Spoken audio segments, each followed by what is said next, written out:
Hello students. In this session we are going to see topic that is magnetic force on a wire which is carrying certain current. And in this part, firstly we will try to find magnetic force in case of a straight wire which is carrying certain current I. Okay. So as per our consideration, we are having certain length of wire. As you can see in diagram also, a certain length of wire have been mentioned. The length of wire is being considered, that is L. Okay, so I have mentioned here also, L is nothing but the length of wire through which current I is going to flow. So if you look properly into the diagram, the current I, direction of current I is along this way. So I is nothing but current which is flowing across the length of wire. So one of the important thing, as we know, if we apply certain potential difference, the charges or the electrons are going to move throughout the conducting wire, and to the direction of flow of charges or to the direction of flow of electrons, the electric current obviously move in opposite sense.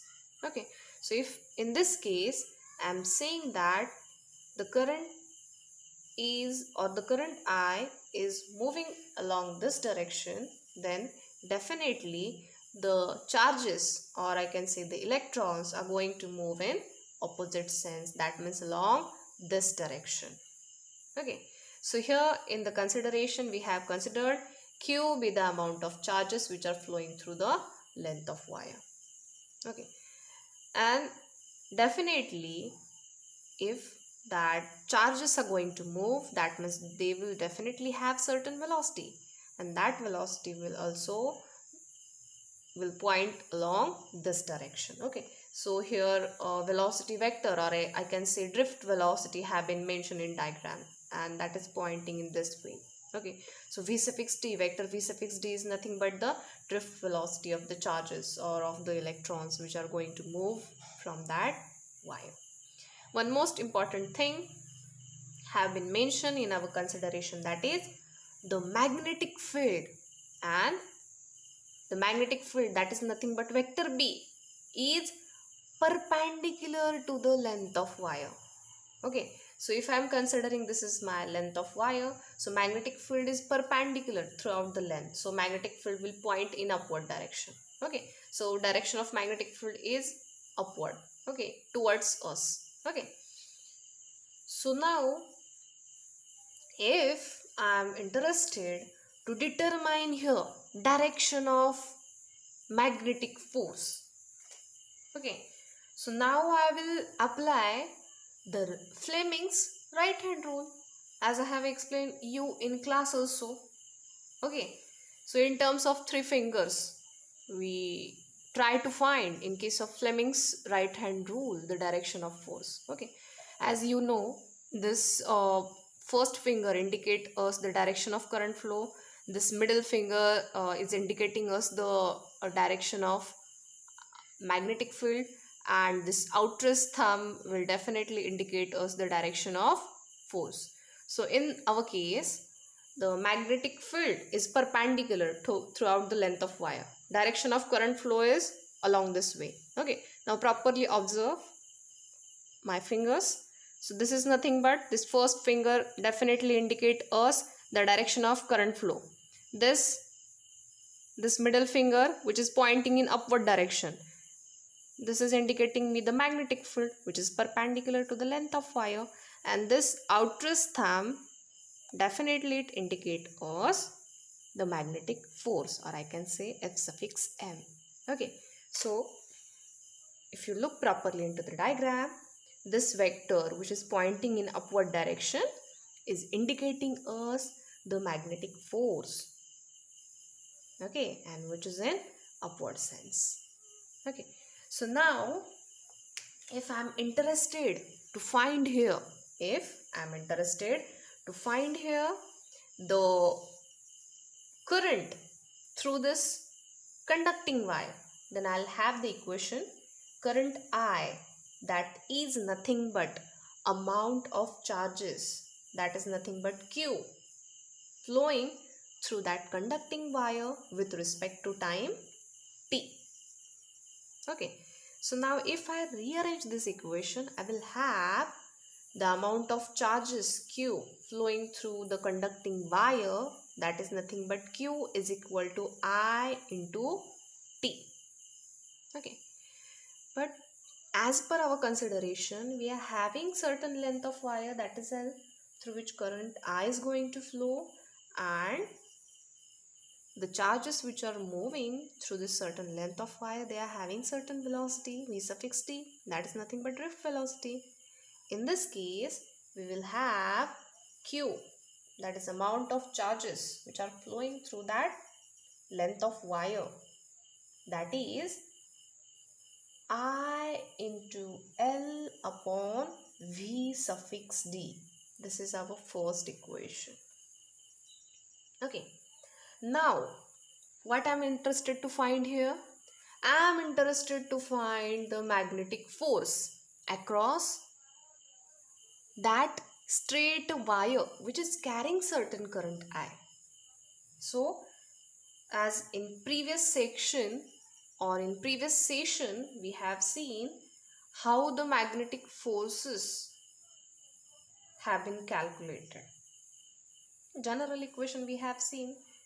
What is that? F suffix m, that is equal to Q into bracket V cross B. Okay, so as per our consideration, we are having the drift velocity of the charges which are going to flow through that wire. So we will have, and in our case, the equation as F suffix m, that is equal to Q into bracket vector V suffix D into vector B. Here V suffix D is nothing but the drift velocity of the electrons or the charges which are going to move through that conducting wire. Okay, now we will substitute equation 1 in equation 2. Okay, so I'll write here.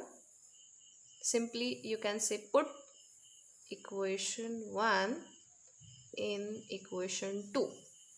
Okay, now I'll substitute this equation in this one. Okay, F suffix m, that is equal to I L upon V suffix D. Okay, now this is nothing but cross product in between these two vectors, drift velocity and the magnetic field.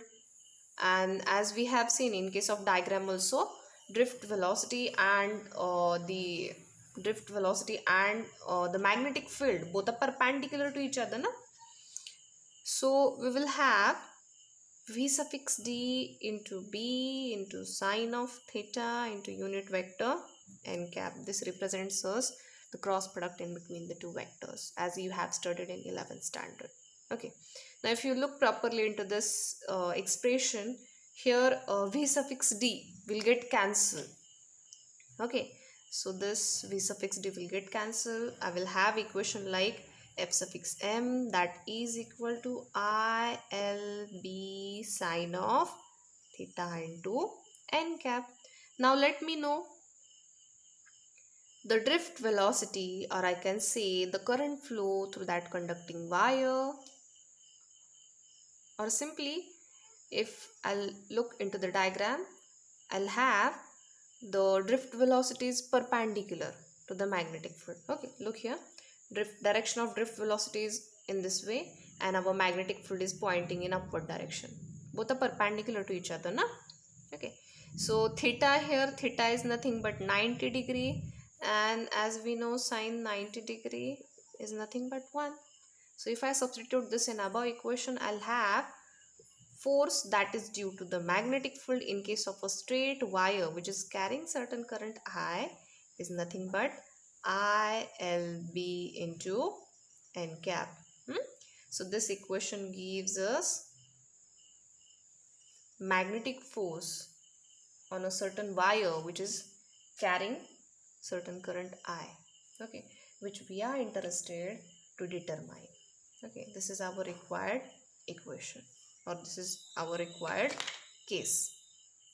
Okay, so one of the important point also have mentioned in your textbook, that is, if our magnetic field is not perpendicular to wire, so in that case we will have the equation like vector f suffix m that is equal to I vector l cross vector b. Okay, so the another equation in case of magnetic force, in case of a straight wire, you will have this is the equation in case of when our magnetic field is perpendicular to the length of wire, and this equation 4 represents us magnetic force in case of when our magnetic field is not perpendicular to the uh, certain length of wire.